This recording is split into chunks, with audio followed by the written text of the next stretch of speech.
दुनिया में जो तरक्की हो रही है या देश में कोई तरक्की करता है तो उसे जरूर देखना चाहिए। चाहे घर की टीम हो या बाहरी लोगों को मिलाकर बनाई हुई हो। जहां जहां अच्छे समूह बन गए वहां वहां तरक्की हो गई। ऐसा ही देखा गया है। आपके आसपास जितने लोग तरक्की पसंद हैं वो मिलकर ही काम करते होंगे।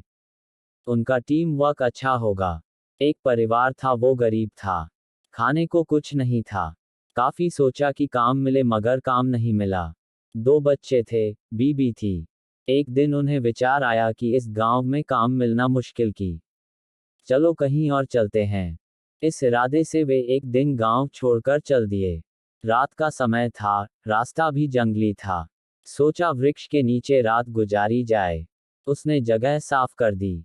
चारों ने अपने अपने काम कर लिए। चूल्हा जलाया गया, पानी गर्म होने लग गया।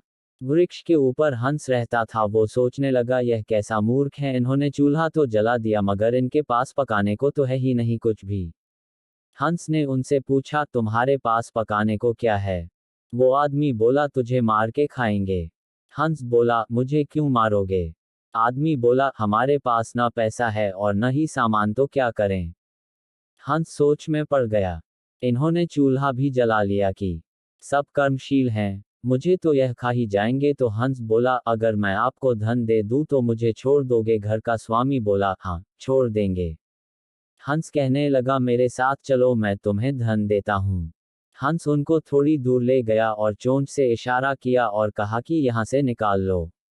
उन्होंने गड्ढा खोदा और वहां से धन निकाल लिया।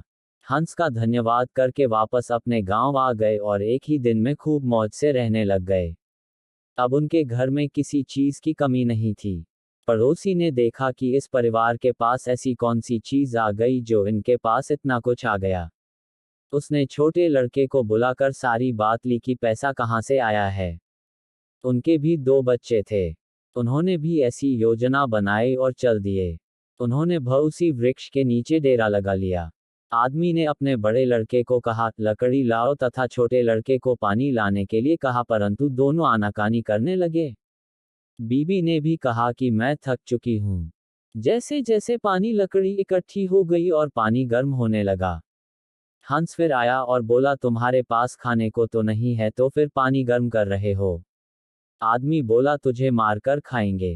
हंस मुस्कुरा उठा और बोला, मारने वाले तो 3 दिन पहले आए थे। तुम अपना समय खराब मत करो। घर जाओ, तुम मुझे क्या मरोगे, तुम तो आपस में ही लड़ रहे हो। जिन्होंने दूसरों को जितना होता है वे खुद नहीं लड़ते। संसार का नियम भी ऐसा ही है।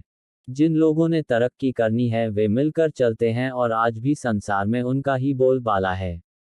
जो आपसी तालमेल में रहते हैं वे ही समाज रूपी हंस को जीत सकते हैं।